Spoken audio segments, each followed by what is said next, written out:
اشرح لي صدري ويسر لي أمري واحلل عقدة من لساني يفقهوا قولي إن الحمد لله نحمده ونستعينه ونستغفره ونعوذ بالله من شرور أنفسنا ومن سيئات أعمالنا من يهده الله فلا مضل له ومن يضلل فلا هادي له أشهد أن لا إله إلا الله وحده لا شريك له وأشهد أن محمدا عبده ورسوله لا نبي بعده اللهم صل على محمد وآله وصحبه ومن tabi'ahum ihsani ila yaumiddin. Bapak-bapak, ibu-ibu rahimahumullah, kembali kita memuji Tuhan kita yang telah menciptakan kita, yang melimpahkan rahmat dan kurnia-Nya sehingga kita diberikan kesehatan, kekuatan dan kesempatan sehingga kita dapat berubudiah pada subuh ini, hingga kita menjalankan sholat subuh berjemaah. Mudah-mudahan diterima oleh Allah Subhanahu wa taala. Kemudian salawat dan taslim kita panjatkan kepada manusia pilihan Allah, utusan Allah yang membawa risalah kenabian, yang membawa hukum Allah supaya kita mengetahui halal haram, boleh dan tidak boleh yang dilarang oleh Allah, yaitu Nabi besar Muhammad sallallahu alaihi wasallam, dan juga tercurahkan selawat dan salam kepada para sahabat, para keluarganya sampai di akhir zaman nanti.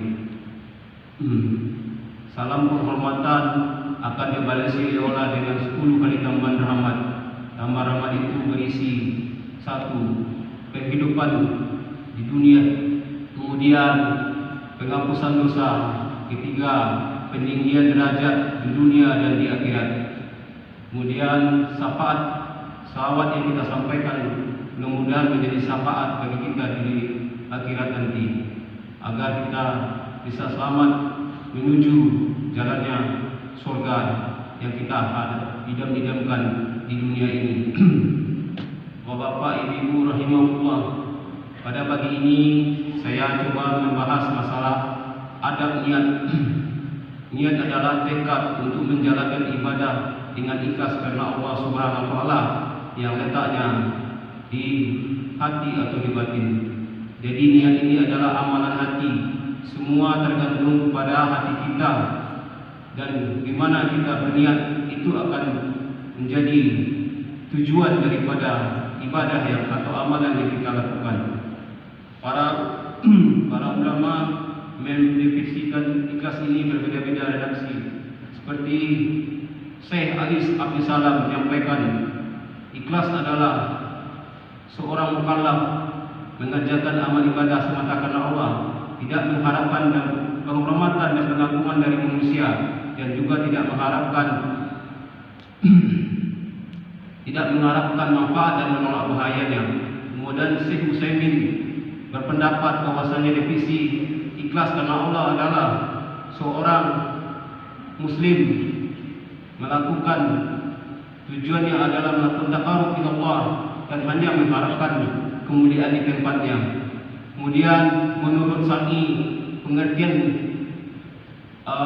ikhlas adalah seorang menghendaki ridhonya Allah dari suatu amal dan menjauhinya daripada tanjungan dari individu ataupun duniawi.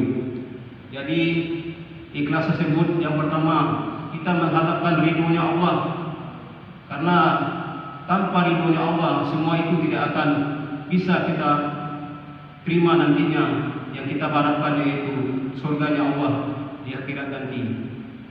Para ulama mengatakan berapa sulitnya seorang itu mencapai keikhlasan, sehingga apa yang harus kita lakukan? Yang pertama, selalu berdoa kepada Allah agar kita ikhlas. Ini adalah senjata utama atau senjata yang paling ampuh, karena Allah adalah pemilik hati kita. Allah akan selalu membolak-balik hati kita sehingga kita akan bisa berubah setiap harinya. Pada saat ini iman kita bertambah, mungkin besok iman kita berkurang, seperti yang telah disampaikan oleh para ulama atau ustaz di beberapa pengajian. Yang kemudian selalu menghadirkan kebesaran Allah di dalam diri kita.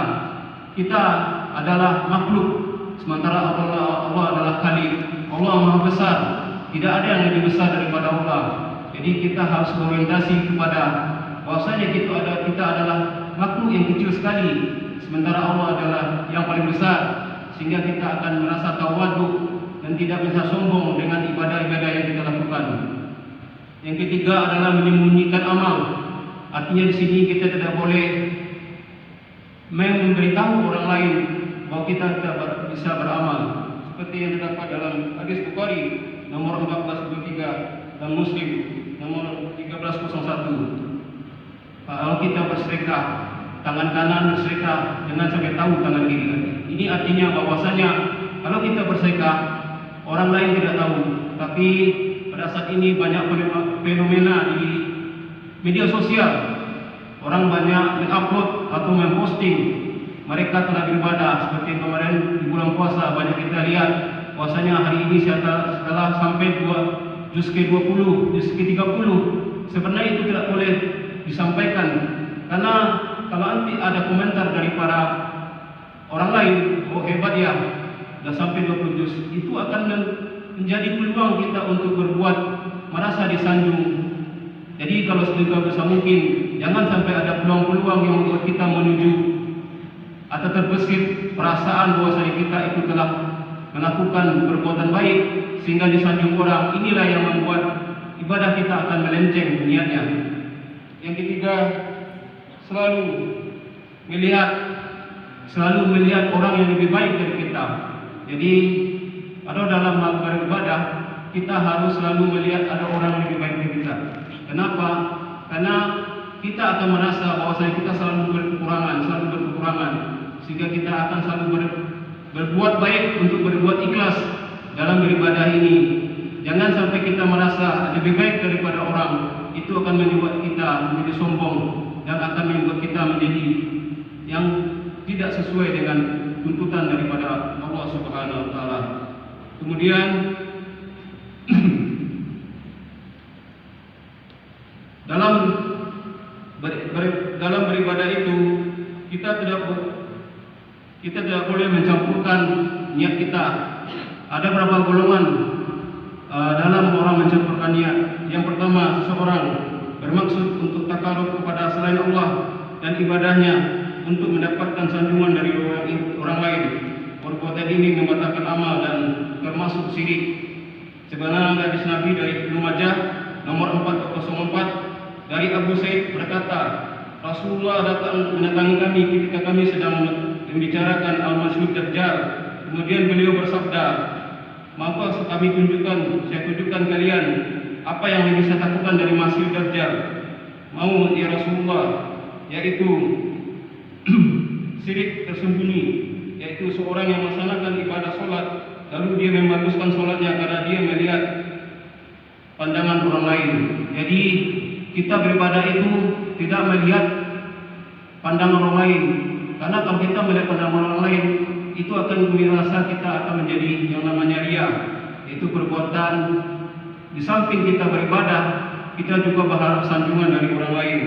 Banyak sekali kita lihat, mungkin ada orang yang sholat di rumah sendirian, kemudian dia sholat di masjid, dia sholat tumaninah yang bagus, tetapi kalau dia sholat sendirian, ketika sholat seekor ayam yang memakan makanan, begitu cepatnya mereka sholat sehingga tidak ada tumaninah, sehingga tidak ada ketenangan dalam melakukan sholat tersebut.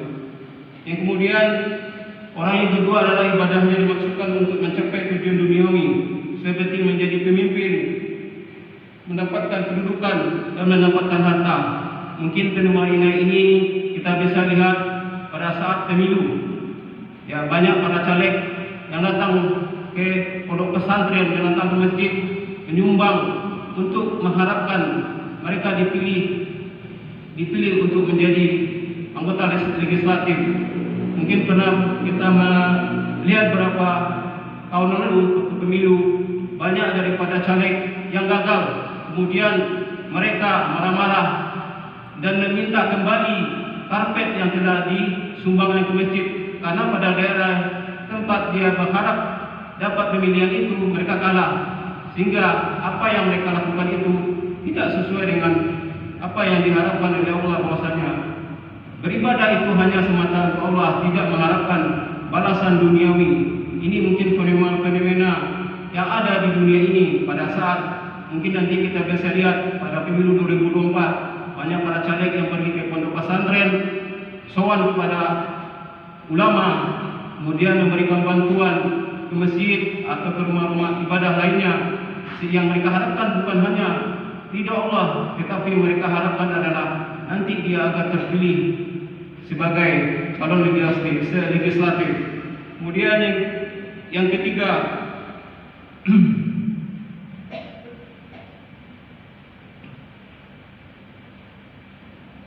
orang yang beribadah, dia mencampurkan antara ibadahnya dengan tujuan dunia.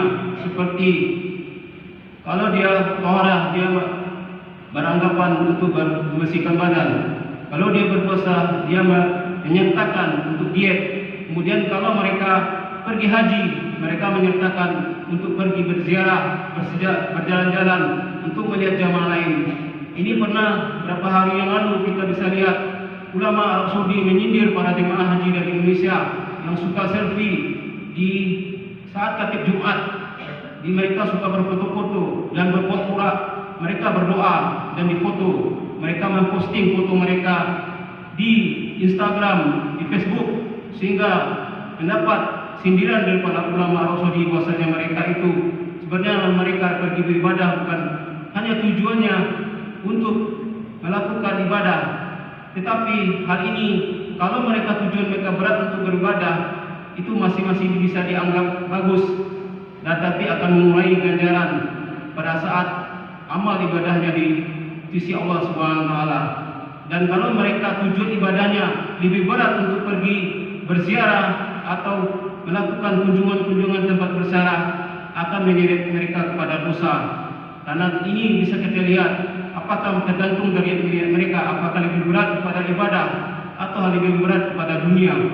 Kalau seandainya mereka lebih berat kepada ibadah, itu masih ada ganjaran dari Allah. Dan kalau lebih berat kepada dunia, itu akan menyeret mereka kepada dosa. Allah Subhanahu wa taala berfirman bahwasanya seseorang itu dalam beribadah, orang itu melakukan mencari kurnia Allah, mereka bisa berubah niat mereka, tapi tergantung apa yang mereka tujukan. Allah Subhanahu wa taala mengharapkan ridha Allah. Karena apa? Karena ibadah ini hanya semata-mata untuk Allah, tidak ada yang lain. Kemudian Allah yang Maha Pengasih, Maha Penyayang, kalau seorang berniat, hanya berniat saja akan ditulis satu amal, tapi mereka melakukan akan dibalasi oleh Allah dengan 10 kali, bahkan sampai 700 kali amal itu akan ditulis. Tapi kalau seorang berniat untuk melakukan keburukan, hanya keinginan saja, Allah belum menulis niat mereka itu sebagai dosa. Tetapi setelah mereka melakukan atau mengimplementasikan keburukan mereka itu akan baru ditulis oleh Allah dengan satu. Begitu maha adilnya Allah Subhanahu wa taala. Karena satu, kalau kita berbuat baik akan dibalasi oleh Allah 10 sampai 700 kali. Tapi kalau kita berbuat dosa hanya dibalas oleh Allah dengan satu keburukan saja. Mungkin kita bisa melihat bahwasanya umat-umat terdahulu umurnya lebih panjang dari kita, tetapi umat Nabi Muhammad umurnya lebih pendek. Allah Maha Adil dengan melipat gandakan pahala sehingga kita bisa menyamakan amal yang apa yang mereka lakukan pada zaman dahulu. Inilah keadilan Allah Subhanahu wa taala kepada umat Nabi Muhammad, umat terakhir di akhir zaman, umat yang akan pertama masuk surga, umat yang pertama diridai oleh Allah, sebenarnya nabinya diridai oleh Allah, nabinya yang pertama akan masuk surga. Mungkin itu saja yang dapat saya sampaikan hari ini. Mohon maaf atas segala kekurangan. Semuanya kebaikan datang dari Allah, keburukan datang dari saya. Mohon maaf sekali lagi saya sampaikan. Wabillahi taufiq wal hidayah. Assalamualaikum warahmatullahi wabarakatuh.